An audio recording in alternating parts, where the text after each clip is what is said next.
A rover, this whole world over.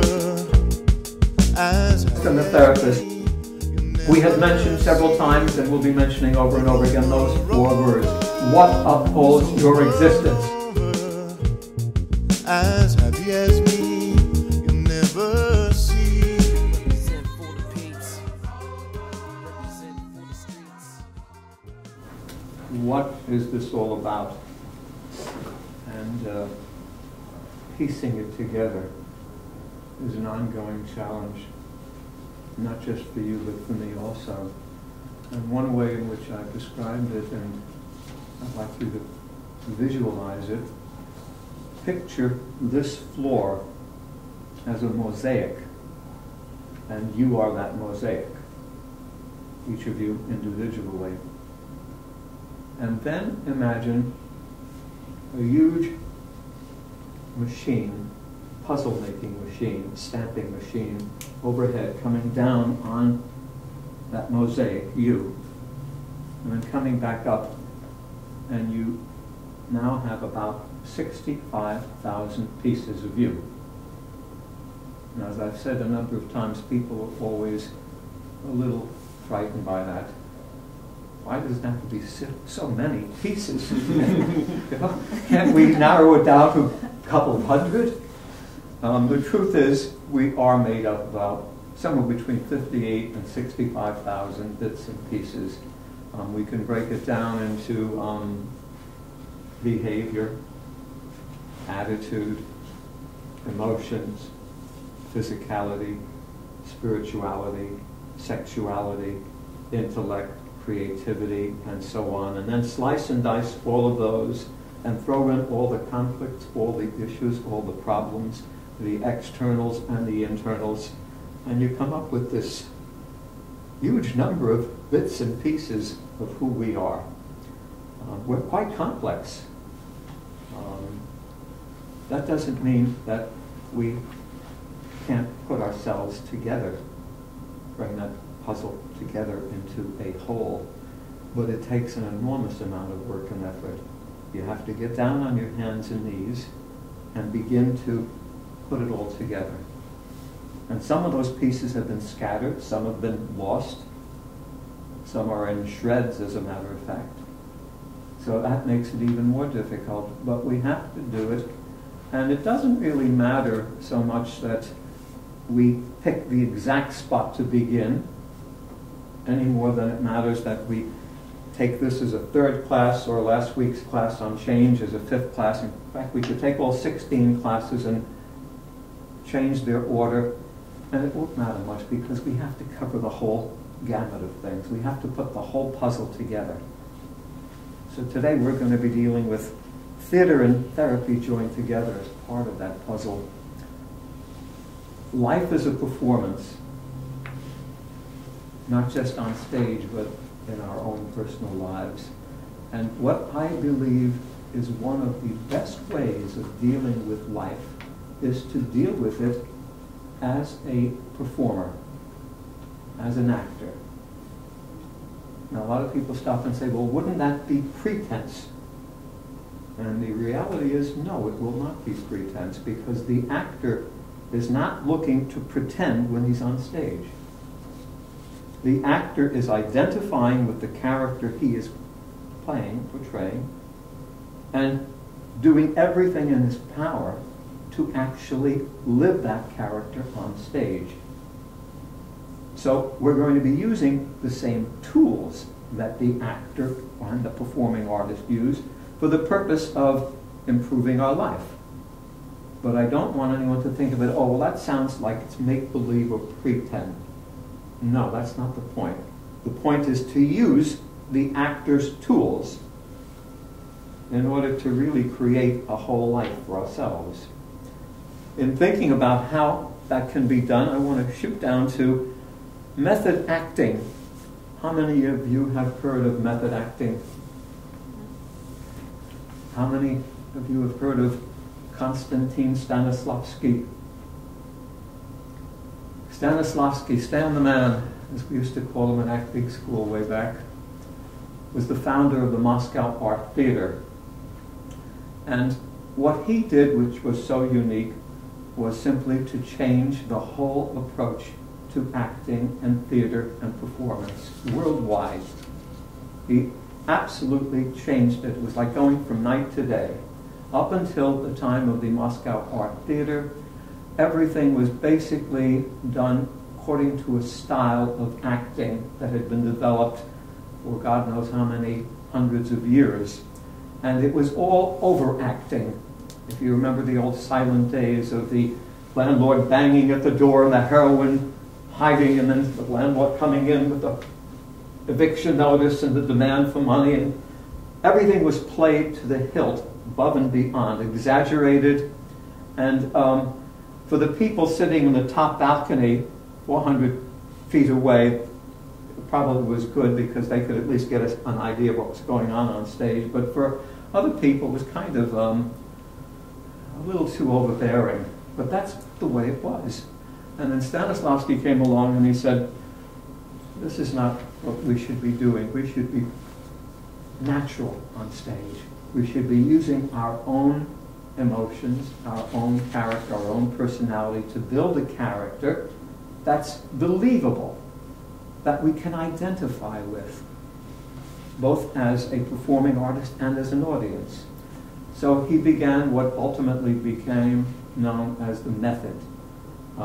People from all over the world in theater and motion pictures came to Moscow to study with Stanislavski and work with the group with the Moscow Art Theater, and then they went back to their cities and countries and introduced this modern way of performing. And it relates to everything that I teach, because everything I teach is dealing with emotions, human emotions, being able to express them, being able to understand them. And everything dealing with theater and movies and the method relates to human emotions. And it starts with our sense organs. And this is going back on a class we had a couple weeks ago, which I'm going to review quickly. Everything begins with what we sense. I was playing music before. About 10, 12 years ago, I produced this music, and there are so many feelings involved with it. And as soon as I play any of those songs, that sense awareness triggers off emotional memory. And the emotional memory is then perceived by the mind, which then decides what it's going to do with that memory. And all too often what we do with that emotional memory is dramatize. Now, there's someone asked me recently about that, why we tend to dramatize so much. And I can explain it with the music itself, in that I was listening to a particular song and it just connected me with so much feeling that I felt almost overwhelmed. And then the mind starts to work on that, and I suddenly realized the reason I'm beginning to dramatize is I want those people who know me, who care about me, who love me, to be aware of what I'm feeling. And in fact, in many cases, when we're doing that, we're shouting for help. It's our way of saying, see what I'm going through. See the pain I'm feeling. So we dramatize it in order to bring even more attention to it. Now, we don't do that by saying to ourselves, I'm going to do this, that, and I'm going to... No. It just happens. It becomes that kind of a habit from the time we're children. We begin to take our emotions, and because we don't know how to relate to them, what to do with our feelings, we learn to dramatize them. We put an edge on them. We make them more than just an emotion. Well, going back to Stanislavski and the Moscow Art Theater and the method, that's pretty much what we do in acting. We start with an awareness of something through our senses. And when I was learning this, I discovered that my strongest sense was sense of touch. I discovered that if I touched anything that was really coarse, rough, that would connect me with a whole series of emotions. In fact, if I just reach down for anything, here, and Lisa's heard me say this one a number of times, but I'm 5 years old now. I'm in a clothing store. My father has taken me there to buy me a pair of pants. And he buys me a pair of pants that are woolen. And we go to a concert that night, and I'm wearing the pants, and they're itching terribly, and my skin is crawling, and I can't stop scratching myself. Now that's what I'm in contact with right now from just having touched something. Get the connection, sense awareness, emotional memory, and then the mind perceives whatever that is. All the feelings work that way, and the actor uses this. And that was Stanislavski's intent, that the actor would get in touch with his emotional memories and then be able to use that in identifying with the character he is portraying. Strange thing happened toward the very end of Stanislavski's life. He discovered that one of the ways in which he'd been presenting this was a big boo-boo mistake. He'd been trying to teach emotional memory instead of sense memory. And one of the problems that occurred as a result of that is all the people through the years who had taken his knowledge and brought it back to their cities and countries and introduced it didn't know that Stanislavski had made the mistake. So most of those people never corrected it. So today in many schools of acting, they're still teaching emotional memory instead of sense memory. In any case, that's what Stanislavski actually came down with. And the idea was to build a character through emotional memory, sense memory, what the mind perceives, and the relationship to emotional and mental illness also is connected. Now, where does that connect up? Mental illness. In our society, anytime an individual appears to be doing something different, something that we might say is a bit strange, unusual, even weird, wacky, we tend to label that as some kind of a mental problem. And once it's labeled as a mental problem, then the drama has risen to a new height. Now we have the identification of a mental illness. I am depressed. I am bipolar. I am ADD. I am one or the other. They invent new ideas every month. But most of these things are just labels, ways in which we have dramatized what are basically nothing more than ordinary human problems. And the idea of using theater and therapy is to identify problems and be able to use theatrical ways in which to help solve those problems. Back after the First World War, there were millions of cases of shell shock. Now, today they call that what? What's the term they're using for that? Post-traumatic stress disorder. Post-traumatic. You notice how it's broadened. You know, It's also got an acronym, PTSD. Right. It can't just be shell shock, No. which is what it is. Mm-hmm. You know, there's a burst of energy, a bomb, or something, and you're shocked. And that shock reverberates. And back then, they tried medicines and they tried psychiatric treatment. And you know what they finally discovered about dealing with shell shock? That the best way of treating it was with singing, dancing, drawing, acting, theater. More success was accomplished that way in treating shell shock victims than all the medicines ever invented.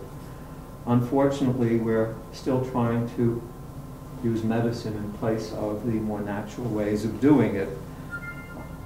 I've also heard people talk about is it TFT or EFT? EFT. That they use for shell shock that works well too. Yes, emotional freedom techniques work well. Almost anything that allows us to use the imagination will be helpful, as opposed to a medicine. Creating a rehearsing technique, stage, screen, comedy, dance, improvisational, experiment, all of the various rehearsal techniques can help people deal with human problems. The one thing we get out of ourselves which is important. And once we're out of ourselves, we stop dramatizing somewhat. And for another thing, we begin to discover our inventiveness, our creativeness, and how we can use that to help us deal with human problems as well. Art therapy, music, dance, acting, writing, designing, photography, and others. Psychodrama, based on the theories and methodology of Dr. Jacob J. Marino, 1889-1974, uses role-playing and group dynamics to gain insights into human behavior. I met Dr. Marino back in the 50s and was just so attracted to the whole idea of psychodrama, and it was so simple. The idea was a group of people sit in a circle, and one person at a time deals, and that term is used widely, dealing. And the person dealing will take a situation that he experienced in life, say a trauma, and I'll use my own particular trauma, which I've gone over several hundred times already in the last 3 years, but I like to use the same one. I went to sleep one night when I was 13 years old, very frightened of my brother. And what I did was I went to the kitchen and I got a knife and I put it under my pillow. My brother was abusive, and I decided that night if my brother came at me, I would stab him to death. He didn't come that night, but I stayed up most of the night, and in the morning I felt very frustrated because I would have rather that he had actually come at me that night, because I felt prepared finally to defend myself and do something. In the psychodrama group that I did, I reenacted that scene, and I selected people to be my mother, my father, my brother, and I played myself. And we rehearsed the scene and went through it. And after doing it several times, the group gave us feedback. And this was vital because we have our own perception of what happens in our life.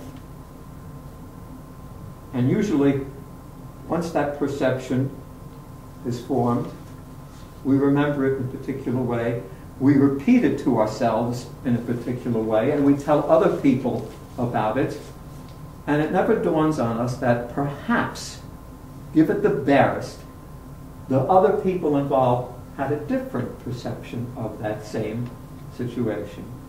So when I did this psychodrama about having the knife under my pillow and waiting for my brother, I didn't realize that people would have a different perception of it.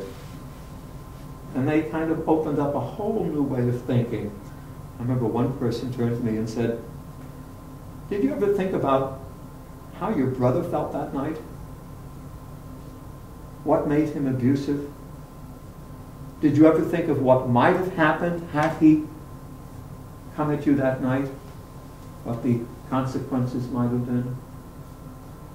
Did you ever think about the whole nature of conflict in relationship to you and your brother? Where did it start? Why did it start? What did your mother and father have to do with it? What did the environment have to do with it?" And I hadn't. My perception had been strictly my brother and I, our attitudes, and my absolute rage and hatred for him. So I got a clearer perspective that day in doing this psychodrama. Along comes a man named Albert Peso. Al is now about, I guess, in his 90s, still alive and teaching psychomotor.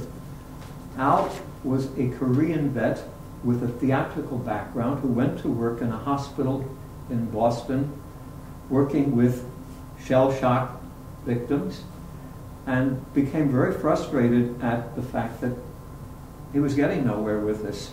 The medicines weren't helping these people, and he came up with a different idea called psychomotor, which was an advancement over psychodrama. In psychodrama, I reenacted the scene that actually happened with my brother. In psychomotor, Al Peso said to me, "What did you want to happen?" And I said, "I wanted my brother to come at me and I wanted to stab him. I wanted to kill him." Well, that's what you need to satisfy. So in psychomotor, we're going to do what they call a structure, which is an enactment of what you wished would have happened, not what actually happened. In other words, you're changing the ending.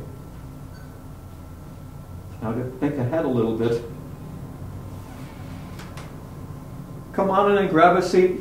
It's okay. So thinking ahead a little bit to hypnosis.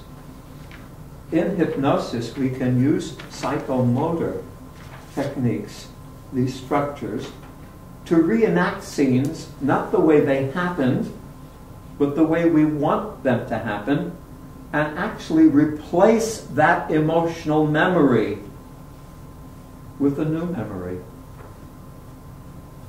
I'll give you an example of that.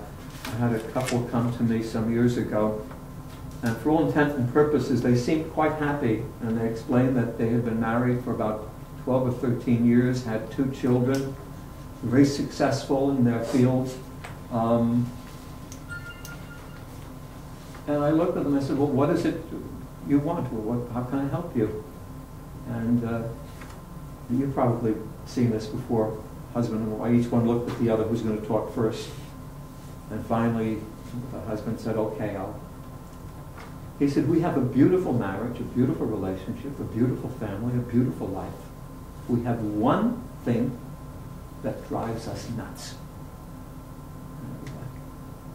The day we were married was a catastrophe. For a week before the wedding, the families were feuding, fighting over everything, wedding arrangements, who would sit where, who was paying for what kind of toasts they would make, what kind of food they would, and it was just a disaster. And the day of the wedding itself, we wanted to run away and hide. It was so terrible. And when it was finished, we didn't even want to look at the photographs of the wedding. To this day, when our children ask us about the day, can we do anything about it? So I said, yeah, we can do something about that. So we worked together for about 3 weeks, rehearsing the wedding as it had actually taken place. Went through the whole week. A week before the wedding, relatives started arriving. What happened then? And we started developing a new kind of scene by scene, dialogue by dialogue. And then, in a series of hypnosis sessions, we went through each of those scenes and changed them. And at the end, had a wonderful wedding day with beautiful new photographs and everyone happy about the outcome. And then they went home. And about 3 weeks later, I got a call from the husband, and he wanted to see me.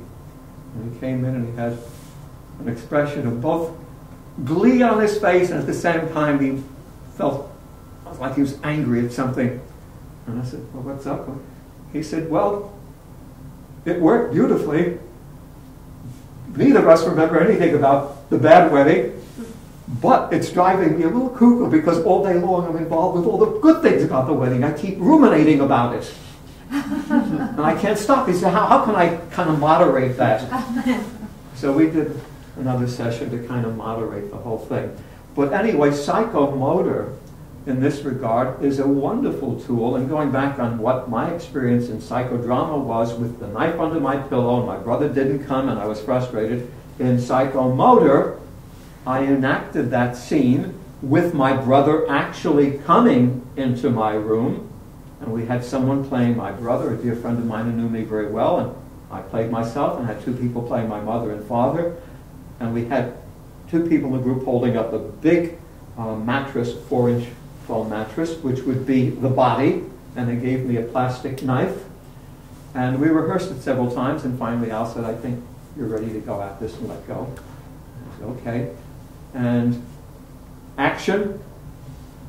Don Booth, playing my brother, comes at me, and I take the knife, the plastic knife, and I go at him. And we'd rehearsed it so Don would suddenly cower back and toward the back of the room and get on the floor and plead for help.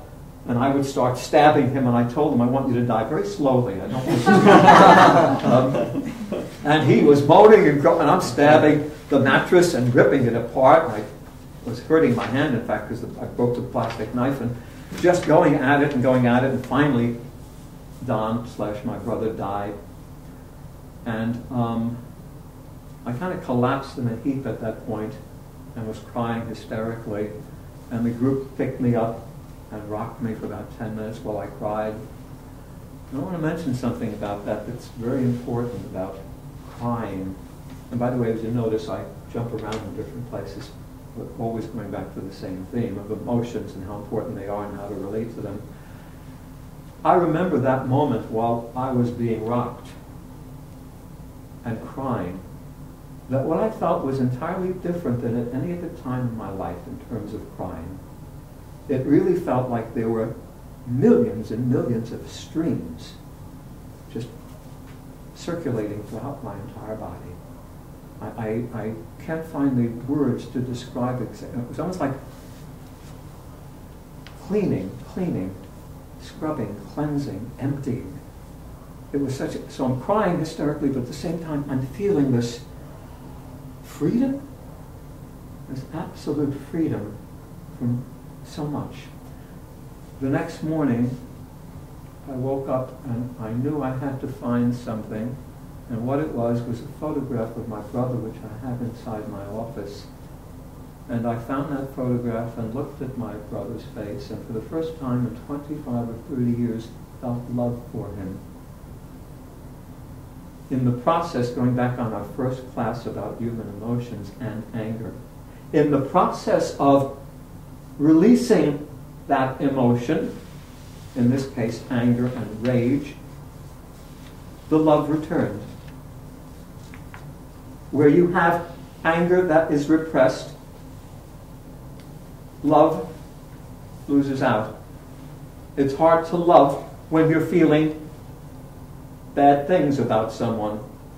I think everyone here can identify with that, can't you? It gets in the way, it stops you.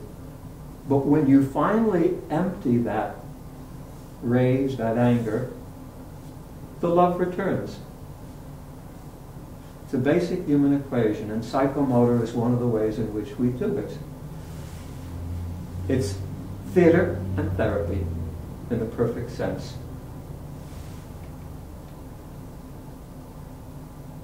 Art and therapy converge on health, depression, addictions, diet, exercise, longevity. I think that we're meant to solve our problems in a natural way. And the natural way would be through our creative ability. By singing, by dancing, by writing. By the way, writing is a great catharsis. If you want to really experience something new, write your autobiography. Something I urge people to do. A lot of people have a lot of emotional things that they have not resolved, can really achieve a catharsis by writing about it. You experience it on a different level. Acting principles that apply to therapy, of course the major one we went over last week and I'm going to go over again now, is the act as if. A performing artist auditions for a part. Let's say the actor. If he is good enough, creative enough, lucky enough to get a part, he's handed a script and told that we're going to begin rehearsing on Monday. Take the script, begin studying it, learn your lines. Actor takes it home and starts reading the script, familiarizing himself with the story, and begins at his own level to memorize lines. And then on Monday, they start rehearsing and normally sit with the director. The director would start talking about the theme and plot and conflict of the particular play.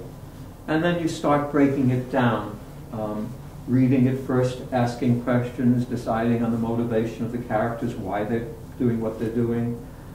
You're starting a process, and it's called act as if. Act as if you are this character you're portraying. You're not, but you're going to act as if you are this character, this personality. And as you continue rehearsing over a period of days and weeks, what naturally happens is you begin to think like that person.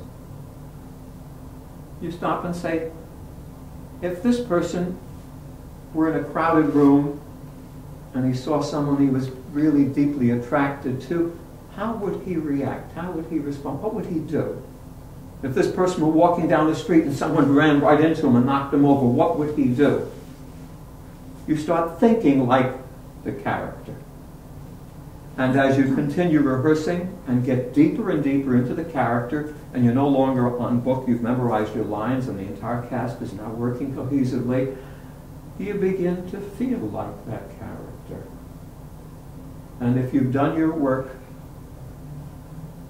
when the curtain opens on opening night, you are that character. You feel you've become that character. Act as if, think as if, feel as if, become. It is the way in which we learn and the way in which we change. And it's a theatrical tool. Again, theater and therapy joined together. There is no greater tool in existence for learning and changing than the act as if. It may come under a different set of words, which I suggest you stay away from. Again, the shortest distance between 2 points is a straight line, right? Is that old saying? The mind does not want to be caught up in a lot of fancy psychological terms. It doesn't need rocket science to understand simple things. That's why I urge you to use that simple idea. Act as if. Act as if you are not depressed. Act as if you find it impossible to be depressed. Act as if you are confident. Act as if you can deal with this responsibility even though you don't like it. Act as if you will exercise even though you don't feel like exercising. Act as if you will not eat junk food even though you want to eat the junk food. Act as if. It doesn't say pretend. Again, we're not talking about pretending or make-believe. We're talking about change. Act as if you can do something. Gradually the mind will adapt to it and you'll begin to think as if. And suddenly, before you know it, a habit is formed. You're doing it in a natural way without having to think about it. I go back again to what I explained a week ago about my 10-month-old son in our farmhouse in East Quogue, Long Island, suddenly letting go of my wife's apron and taking his first steps. He was acting as if he could walk. He didn't know he could walk.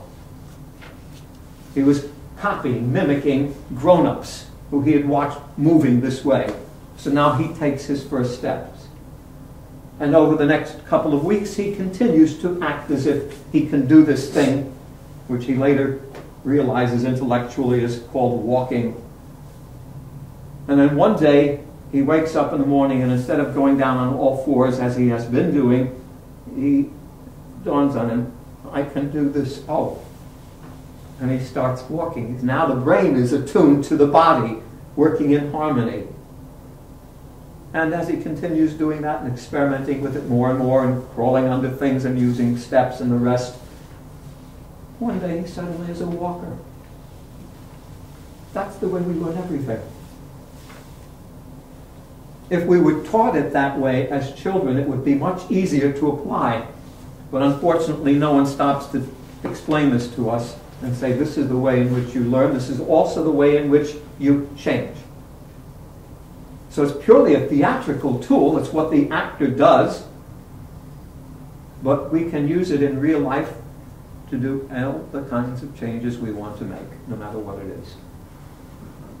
The best thing to do with that basic tool is to sit down with it with a pen and a pad and ask yourself, what are the things you need to change in your life?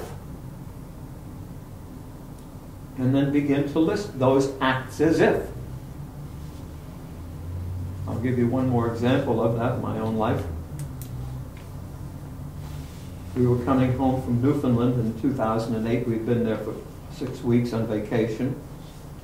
Newfoundland is my second home. My first home is Greece. My soul resides in Greece, but my heart resides in Newfoundland. And we'd had just a wonderful, wonderful time. And we're on the plane going home, and my wife is very pensive, preoccupied. And after a while, I turned to her and said, "Honey, what are you thinking about? What's up?"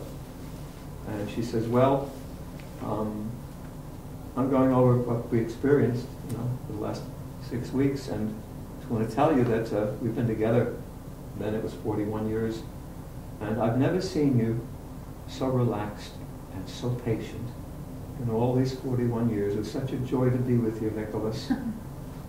Went to a restaurant, and I didn't feel that thing that happens with you, that impatience, if the service isn't proper, if the food isn't perfect, the music, the ambiance. You were just wonderful. You sailed through the whole 6 weeks without any problems." And I said, "Are you sure? Because we're in Newfoundland, it's wonderful. Nobody vents there. Everybody is friendly. You're not a stranger to people. So it's easy." And she looked at me and said, "I know, but we live in Seattle, USA." And it suddenly hit me that she was asking me to do something. She wanted me to do something I have not been able to do in 71 and a half years of living. Be patient. I've been a stubborn Greek for 71 years. I didn't know patience. They don't teach Greeks patience. And so I looked at her, and she took my hand, and she squeezed it and said, "Nicholas, please become my goofy Newfie." And I said, "Okay, I'll do it." I made a decision and a commitment at that moment to become a patient human being. So at that moment, in that plane, flying back from Newfoundland, I started acting as if I could be patient. In fact, I remember the moment they started serving, and you know how they serve sometimes, you're lucky and the tray and food and drink are right behind you. Other times it starts all the way down the other end, and you say, "Oh my God, it's going to take you 45 minutes to get here, and I'm thirsty, I want a drink." And I remember that was the first moment, and I said, "Be patient, act as if you're patient, act as if it's okay, even though it's going to take how long before they finally bring the cart over here." To make a long story short, it took approximately 13 weeks to go through the transition of acting as if I was patient, to slowly beginning to think like a patient human being, and finally become patient. Today, my wife and family often joke with me about the fact that I'm much too patient. Theater and therapy join together. The act as if is the tool to use. I can't stress that enough. Any questions? If you have, by the way, again, if you have any questions about any of this, type right in. The definition of the ability to act and its counterpart in everyday life. This is really another theater and therapy joined together, and another concept that if you learn to apply it, and of course all of these things require that you apply it. I always remind people this is not an intellectual or philosophical or even a spiritual exercise. It's a matter of actually applying these things in your life in order to change. And this is one of the major ones, the definition of the ability to act. Going back to Stanislavski and the Moscow Art Theater and methodology and what we developed in America, which went from the Moscow Art Theater to a group called the Group Theater in New York City, which eventually became the Actor Studio, the famous Actor Studio. And they taught this definition of the ability to act. The definition is, the ability to act is the ability to give real meaning to imaginary objects within the given circumstances so that you are compelled to organic action. That's a mouthful, I know, so we'll break that down a bit. The ability to act is the ability to give real meaning. That's pretty clear. You've got to identify with what you're doing. You've got to feel something about it. You've got to give it real meaning. You can't just say the words. Even a great actor with a great script, a classic script, if he doesn't give those words real meaning, they're going to fall flat. The audience is going to sit there bored. you've got to give it meaning. To imaginary objects, well, in theater, everything is imaginary. It's not real. It's a stage. You can do that in your own life. You can give real meaning to all objects in your life. Within the given circumstances, within theater, you have a play. The given circumstances are determined by the nature of that play. What is the theme, the plot, the resolution of the play? Well, you have the same thing going on in your life.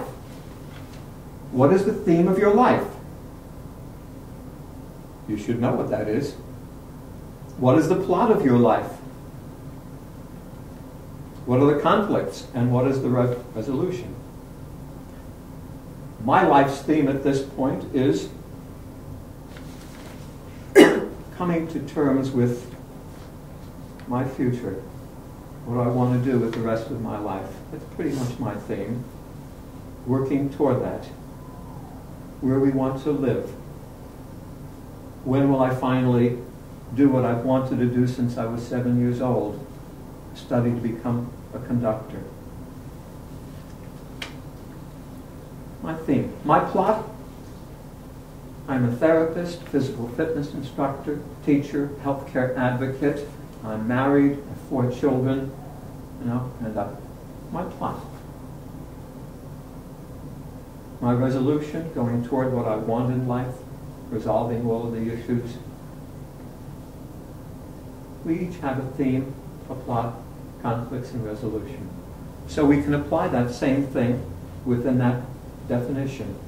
Give real meaning to imaginary or real, all our objects, within the given circumstances, our theme, our plot, our conflicts, our resolution, so that we are compelled to organic action, meaning that if we give real meaning, as the actor does, to the objects, those imaginary objects, within the given circumstances, he will be compelled to organic action, which is what you watch when you see a play or a movie. You're watching heightened life, because the performer has given real meaning to those objects within the given circumstances, so that he is compelled to organic action, which is what you get caught up in and why you feel so much. Apply that in your own life. Give real meaning to all the objects within your life, within the given circumstances of your theme, plot, resolution, and you will be compelled to organic action. Does that make sense? No? Yeah, I'm getting... You're getting lost? Okay, that's okay. I'm Yeah. lost a little. Okay. Lost. Ask questions, please. At what point are you lost? I just feel like I'm missing a vital piece to bring it all together. Okay. I don't know what it is. You're acting and thinking like an actor now, which is the whole principle we're going to be getting to. You're the actor. What the actor does with that script is not just to recite lines. He gives real meaning to everything going on within the given circumstances of that play. And that play has a theme, has a plot, has a resolution. And the actor has worked on that and rehearsed it and gone over it with the director and other plays. And in the process of doing that, what comes out of that is this compelling force, this energy, which is organic, it's natural. When it's done right, it's natural in the audience. That's what the audience gets caught up in. It's not fake, it's not pretense. Well, we can do that same thing in life. Give real meaning to all the things. I was listening to the music before. I'm suddenly giving great meaning to that, and I'm feeling a sense of excitement and a sense of future purpose, what I want to do with that. There's still a lot I want to do with that music. That creates an energy, and I feel compelled to move, to do something. So it's a way of developing this natural flow of your own energy by giving real meaning to all the objects, all the things within your life, your theme, your plot, your resolutions, your conflicts, and you will be compelled, forced to action, to natural organic action. You'll feel more alive, you'll feel more centered, you'll feel more purposeful, mindful of what you're doing. as opposed to just going through, one day after the other as if nothing was changing and nothing was important. Does that help a bit? Yeah, now I know where I'm getting a little hung up on is the theme, plot, because obviously that's not the way I'm used to looking I know. life at all. Yeah. So you're saying, I'm saying begin to look at life Right. this Take- way now. Take a step outside yourself. Yeah. Look at, that you're Scripting a life as if it were a play, leading role, director, author, producer, audience. Begin to act as if your life is a play. You are the main character. You are also the author, the director, the producer, the critic, and the audience. Now, you might say, well, it sounds a little strange. Why should I be an actor? Why should my life be a play? Why not? Why not? If it would help you develop the human skills you want to develop, if it will get you there, why not use it? You know what? It works. It works on stage, and you know what? It works in real life.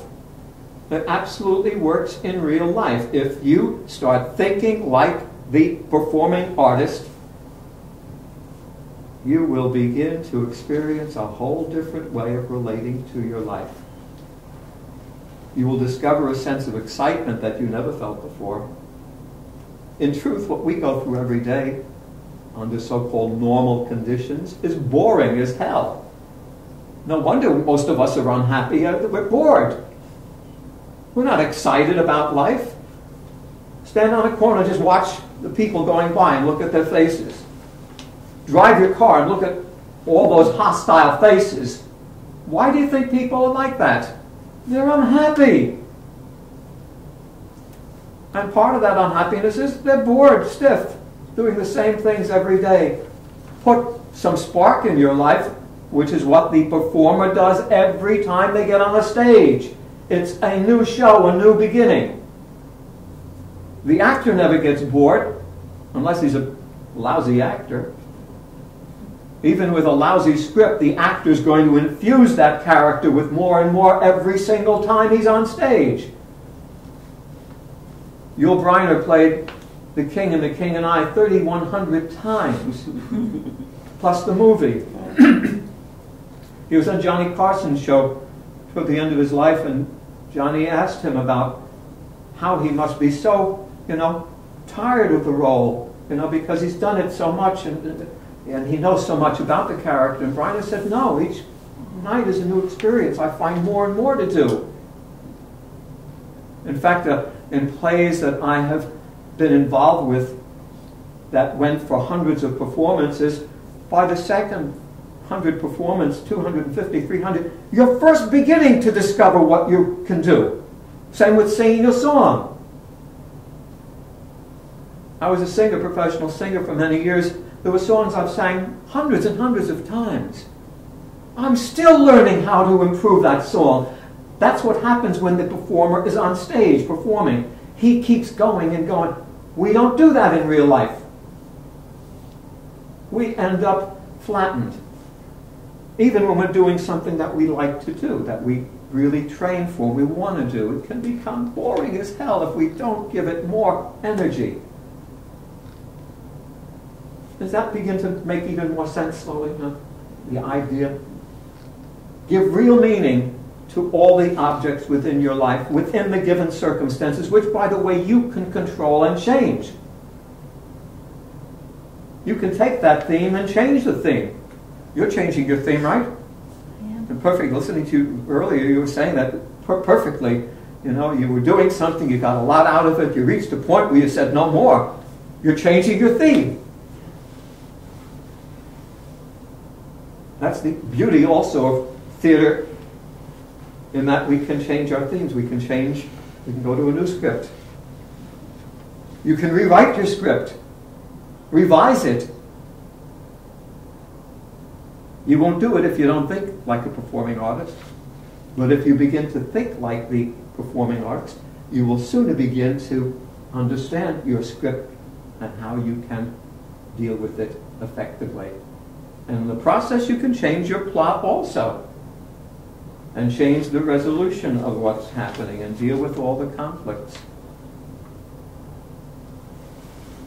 Nicholas, I have Yeah, a question sure. back to what you were talking about before about being goofy. Yep.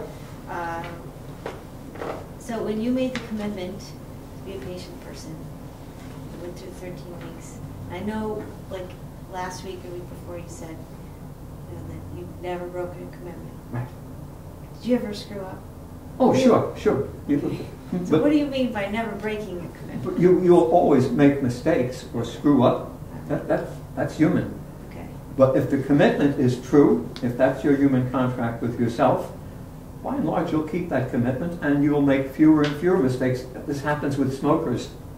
Of the hundreds and hundreds of people who've come to me to quit smoking, I would say roughly 35 to 40% of them who became non-smokers did make a mistake occasionally. I remember one woman who quit smoking, became a non-smoker, called me one day and she said, I got to share this with you. So she says it was bad, but it wasn't bad. It was kind of funny. A week after she stopped smoking for life, she went to lunch with a group of her friends, several of whom were smokers, and they're just sitting there, two of them were smoking and over coffee, and she said, without thinking, just out of habit, my hand just reached for a friend's cigarette and took it out. I took a puff and I said, what the hell am I doing? I'm not a smoker. So yeah, you can make mistakes. That's okay. The commitment will still work, and you will make fewer and fewer and fewer mistakes, and you'll get stronger and stronger. But yeah, we all screw up from time to time. That's natural. And don't let that affect you at all. Just recognize that it's a mistake. I'm still on course. I'm still going to do what I have to do. Scripting a life as if it were a play, leading role, director, author, producer, audience. Do that. I can't urge you more. It's just so important. It's kind of turn a corner. I know it's going to be new. It's like taking on a new diet, a new kind of food, a new way of cooking. You're so accustomed to doing it another way, and then someone says, I've got this fancy, different kind of pot, and you do it this way under these conditions, and you say, well, I'm not used to it. Act as if, use the act as if to apply this principle of being the performing artist in your life, of being the performer, the director, the author, the producer, the audience, the critic, the whole shebang. See it that way as a script, and your mind will work in a different way. The actor's mind works differently than the average person. They are forced by dint of their work to get better and better and better at what they do. They cannot be bored, they cannot stagnate, they can only improve if they're going to move ahead in their profession. And if they want to become a consummate actor, they've got to work that much more. Most people will never do that. Most people get caught in whatever profession they're going to be caught in, they're going to pretty much stay there. Which is why sometimes we get bored even with things that we were initially very excited about doing. The actor can't allow that to happen. The audience will not allow him to do it. You begin to coast because the play is running well and you've got a great script and a great cast, and you know what? That audience is going to know it. And you're going to know it, and you're going to feel it. And the rest of the cast is going to know it and feel it. And it works the same way in real life. Because we're bored, we're not generating this enthusiasm and excitement. What do you think is happening among the people closest to us? They get just as bored as we do. And then you have negative synergy working against you and everything else. And again, to be redundant, the performing artist cannot afford to do that. They have to excel. They've got to go over the top. Another bit of theater and therapy joined together. Go over the top. How many of you have ever heard that one before, that term? go over the top. The great performing artists go over the top. They strive to go over the top. Judy Garland spent so much of her performing life going over the top. She could never get enough of that. In fact, when she went over the top one night, the next night she'd usually collapse. We couldn't even get to the microphone anymore. She'd given so much. I don't want you to go that far. But learn to go over the top with living. You know how we try to go over the top and how we abuse the idea? We become addicted to things that we think will help us go over the top. That's why we need alcohol and cigarettes and drugs and food and cars and sex and all sorts of things that we abuse. We're trying to go over the top. We're trying to get somewhere, to feel something. Only we're doing it the wrong way. Instead of learning to do it with our natural selves, with our instinctive abilities, our creative abilities, we use things to get us there. And it doesn't work, of course, and it leads to huge problems and disasters very often. So learn to go over the top, another theatrical term. From God's on board, each day I dine. From the Bering Straits to Palestine, this spring, this brook will ring the bell. No need of wealth, you're in God's hotel. Row world, row world, this whole world over.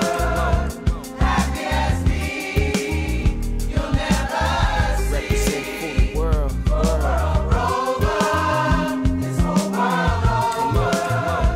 Happy as me, you'll never see. One should know though was Christ's motto, so do the same. Let heaven flow. No pills, no